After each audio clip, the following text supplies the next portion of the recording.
하나님께서는 앞서 이웃과 살아가는 동안 실제로 겪게 되는 일을 이 율법을 통하여 말씀을 하셨습니다. 그리고 이제 성소에 대해서 이야기를 시작하는데, 이것은 우리에게 있어서 이웃 사랑과 하나님 사랑이 가장 중요하다는 것을 의미합니다. 이 그 두 가지 중에 어느 하나라도 빠져서는 안 됩니다.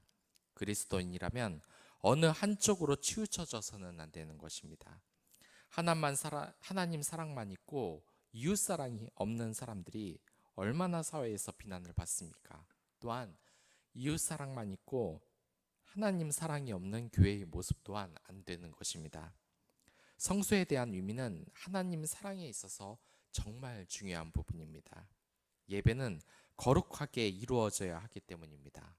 거룩하다는 것은 어떤 의미냐? 이것은 하나님 중심으로 이루어져야 하는 것입니다. 저는 얼마 전에 황당한 일을 겪은 일을 본 적이 있습니다. 이 주차장을 소유하고 있는 분이 주차장을 넓게 쓰고 있는데 그 자리에 사람들이 주차를 하고는 합니다. 그런데 이 주차장을 소유하신 분이 차를 빼려고 하는데 자신의 주차장에서 차를 뺄 수 없게 앞에 또 다른 차가 주차되어 있는 것입니다. 지금 당장 차를 빼라고 연락을 하는데 차를 막고 주차했던 사람이 황당한 말을 했다고 합니다. 자기가 식사 중이니까 밥 먹고 빼주겠다는 겁니다. 그 주차장을 돈을 주고 주차하는 것도 아니고 그냥 주차를 했으면 주인이 빼달라고 하면 당장 빼야 되는 것이 마땅한 것입니다. 그런데 오히려 자신이 밥을 먹으니까 나중에 빼주겠다고 말을 하는 겁니다. 이러한 예는 예배 때에도 얼마든지 발생할 수 있습니다. 이 레위기 10장을 보면 아론이의 두 아들은 자신이 편한 대로 하나님께 불을 올려드리다가 하나님의 진노를 사서 죽고 맙니다. 지금 성소의 의미에 대해서 이렇게 자세히 기록한 것은 하나님의 그 뜻대로 만들어진 이 성소에서 제사를 드리라는 뜻입니다. 우리가 이 하나님의 예배 자체를 마음대로 바꿀 수 없는 것입니다. 하나님은 예배와 찬양과 경배를 받으시는 분입니다. 그리고 우리는 그분의 종입니다. 그런데 이러한 관계를 전혀 생각하지 않고 마음대로 제사를 드린다. 그것은 있을 수 없는 일입니다. 더군다나 우리는 죄인입니다. 그렇기 때문에 그냥 하나님께 다가가 만날 수는 없습니다. 그렇기 때문에 성소를 통하여 거룩한 하나님께 다가가야 하는 것입니다.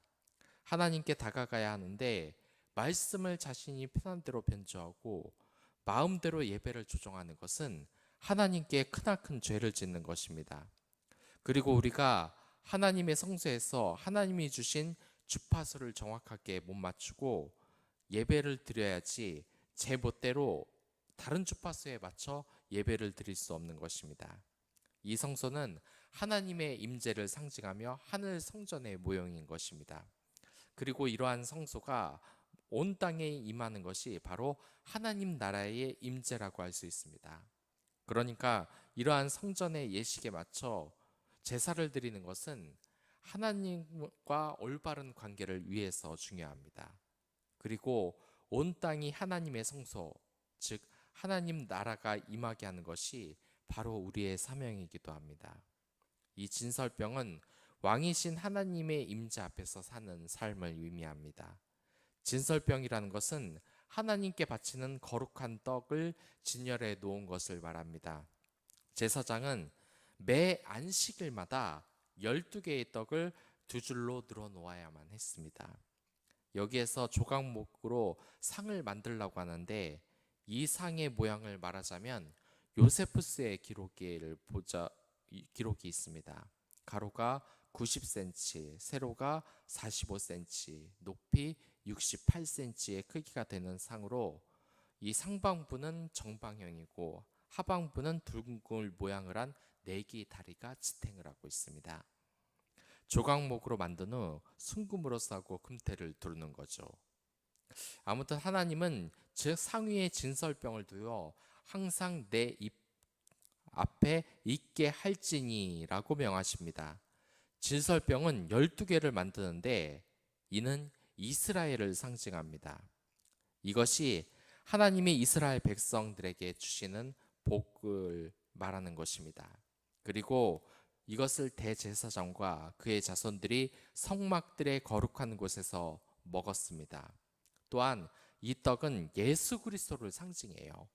왜냐하면 예수님은 우리 성도들이 하나님께로 나아갈 때 먹는 생명의 양식이기 때문입니다. 그러나 이제 그럴 필요가 없어졌습니다. 이건 너무나 당연한 것이죠. 원래 이 진설병을 매 안식일마다 새로운 떡으로 교체해야 하는데 떡이 실제인 예수님이 오셨기 때문입니다. 예수님이 오셨기 때문에 더 이상 그럴 필요가 없어요. 이것은 이 진설병뿐만이 아닙니다. 예수님이 이미 오셨기 때문에 모든 것이 해결되신 겁니다. 말했듯이 민수기 20장을 보면 모세는 하나님이 반석을 쳐서 물을 내라는 말을 듣습니다. 그런데 모세는 반석을 한 번 친 것이 아니라 2번 쳤습니다. 그래서 이 벌로 약속의 땅에 들어가지 못했습니다. 이 반석은 예수 그리스도를 상징합니다. 예수님으로 인해 모든 죄가 사함을 받았는데 그걸 믿지 못하고 반석을 2번 친 것입니다. 우리도 이런 신앙 가운데 서 있는 경우가 많죠. 모든 부분에서 이러한 것이 적용이 가능합니다. 특히 세대주의 종말론자들은 이렇게 주장을 합니다. 말세에 유대인들이 성전을 회복할 것이라고요. 그리고 다시 이 동물 제사도 회복이 된다고 합니다. 그런데 생각을 해보면 이것도 이단 사상입니다. 이것은 김유한 목사님의 말인데 동물 제사를 드리는 이유는 우리의 죄를 피로 대신해서 죄를 씻기 위한 것입니다. 죄의 대가를 피로써 갚아야 하기 때문입니다. 그러나 이제 동물 제사를 더 이상 드릴 필요가 없어졌습니다. 이 땅에 예수님이 오셔서 그분이 십자가에 달려 우리의 죄를 모두 피값으로 계산을 하셨기 때문입니다. 이미 예수님이 오시고 우리의 죄가 다 없어졌는데 다시 동물 제사를 드린다는 것은 불신앙의 표현입니다. 이단 사상인 것입니다. 그리고 또 뭐가 있겠습니까? 이 세대주의 종말론을 위시한 잘못된 이단 사상이 그렇습니다. 저는 언젠가 성도에게 이 베리칩을 맞으면 그게 666 표이기 때문에 구원을 못 받는 것이 아니냐는 질문을 받은 적이 있습니다. 그러나 이것은 성경을 모를 뿐더러 예수님을 부정하는 이단 사상입니다. 그들이 주장하는 것은 이 666표가 베리칩이고 이것을 몸에 심으면 구원을 못 받는다고 합니다. 그러나 이들의 주장이 틀린 이유가 먼저 666표가 베리칩이라는 겁니다. 시대가 변하면서 666표가 신용카드다, 바코드다, 심지어 코로나 백신이다 라고 말도 안 되는 해석을 하는 사람들이 있습니다. 그러나 이들의 말이 모두 틀리고 이단 사상이라고 할 수밖에 없는 이유가 있어요. 구원이라는 것은 오직 예수 그리스도의 십자가를 믿으면 단번에 구원에 이르는 겁니다.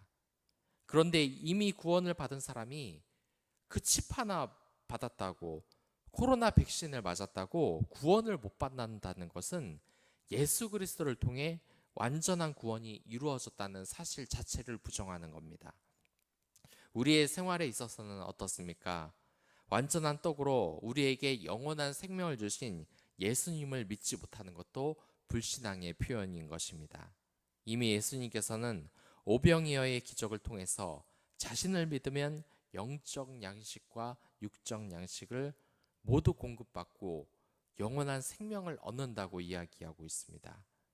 그러나 예수님만 가지고는 안 될 것 같으니까 불법을 저지르고 부탁할 사람을 찾아다니고 돈을 벌기 위해 무슨 짓이라도 벌이는 사람은 예수님을 믿지 않는다는 고백을 행동으로 하는 것과 마찬가지입니다. 지금 세상에서는 다른 방식으로 예수님의 완전한 방식을 왜곡하고 있습니다. 그것이 뭐냐면 예수님에게만 구원이 있지가 않다. 다른 곳에도 구원이 있다. 또한 다른 경우도 있는데 교황청에서는 예수님을 정한다는 명목으로 다양한 종교 지도자들과 교류를 하고 있는데 이게 대단히 위험한 방식이라고 말하고 싶습니다.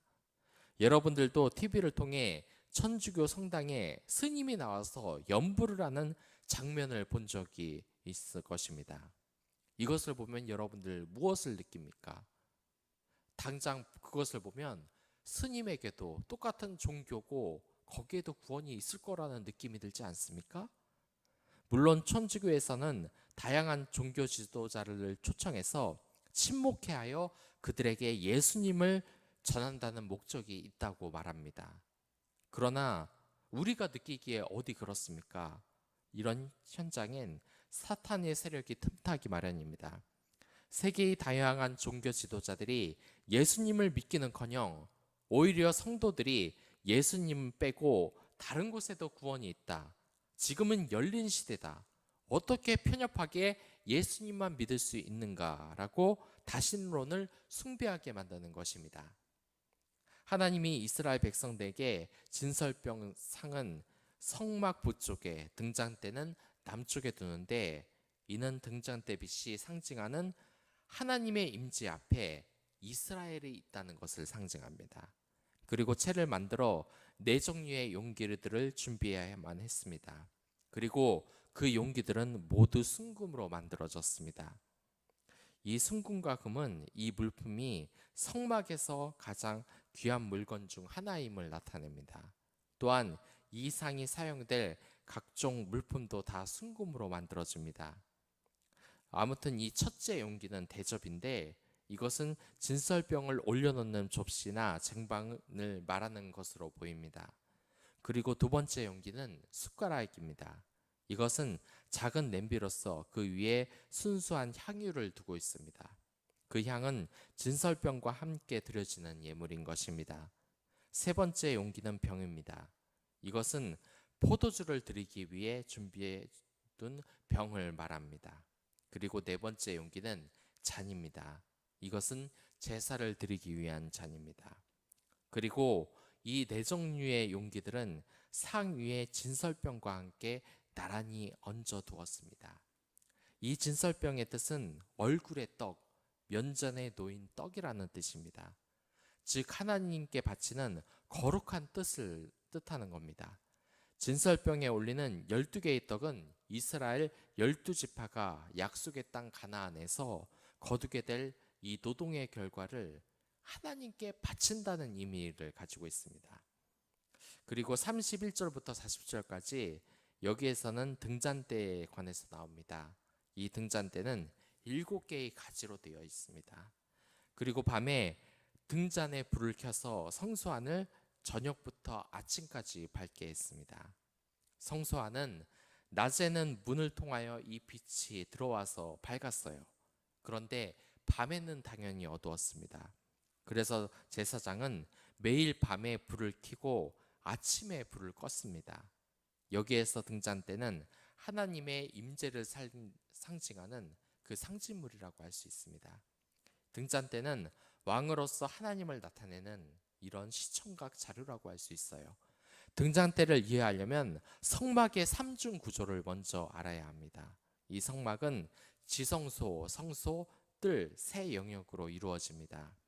이 세 영역은 왕의 보좌를 품고 있는 이 지성소와 그리고 백성이 왕께 예물로서 제물을 드리는 장소인 뜰, 그리고 그 중간 지대인 성소로 이루어져 있습니다. 성소에는 왕으로서 하나님을 상징하는 등잔대와 그 왕의 백성인 이스라엘을 상징하는 진설병상이 마주보고 있습니다. 그리고 이 등잔대는 성소에서 순금으로만 만들어진 물건입니다. 그러니까 이 등잔대는 언약궤나 상과 달리 모두 정금으로 만들었습니다. 그리고 이 등잔대는 세상의 빛이 되신 예수님을 상징하는 것입니다. 등잔대가 왕이신 하나님을 상징하는 것입니다. 이 등잔대의 모양은 꽃봉오리 형상이 이 중앙 줄기 윗부분에 만들어져 있고 그 중앙의 줄기로서 양쪽으로 한 쌍씩 가지가 뻗어나가게 되어 있습니다. 이 등잔대에 대해서 생명나무, 불타는 나무라고 하는 주장도 있지만 분명한 것은 밝혀지지 않았습니다.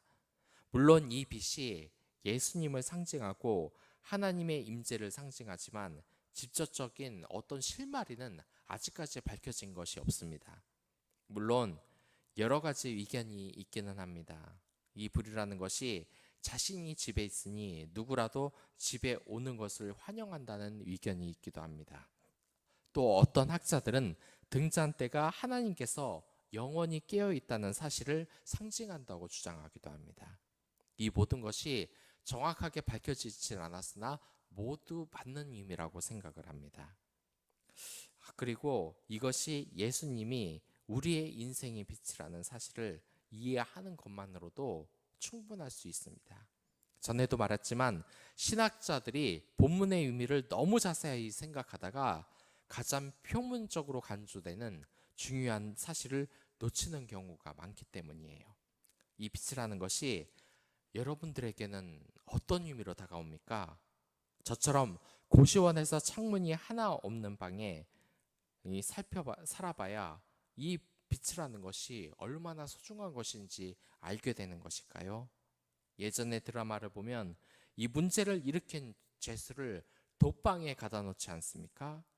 그때 했던 생각이 독방이면 괴롭히는 죄수들도 없고 너무 좋지 않을까 하는 제가 생각을 했습니다. 그러나 독방이라는 것은 햇빛이 전혀 들어오지 않는 어둠 속의 그 공포의 공간입니다. 그 공포는 정말 상상을 초월하는 것이에요. 그러나 빛이 있으면 사람은 곧 안정감을 찾게 됩니다. 이틀 전 주말에 밤에 불이 들어오는 카페가 있었는데 그 카페에 있으니 얼마나 마음이 편했는지 모르겠습니다. 분명한 것은 하나님께서는 우리 인생의 빛이 된다는 것입니다. 바로 이 등잔대처럼 말이죠. 여러분들도 그렇기 때문에 하나님을 믿고 의지하는 것이 아니겠습니까? 정말 아무것도 아니었던 나의 인생에 들어오셔서 나를 변화시켜 주셨던 예수님, 그 예수님의 능력을 사랑하길 바라겠습니다. 그리고 이제 가지 6개가 33절을 보면 살구꽃 모양으로 나타나는데 이 살구꽃이란 히브리인들에게 있어서 부활과 희망, 각성과 보호를 상징하는 곳으로 말합니다. 꼭 예수님 같죠? 아무튼 하나님은 우리의 왕이시며 우리 삶의 가장 귀하신 분입니다. 성도는 가장 귀한 분께 마땅한 경배로 드려야 하는 것입니다.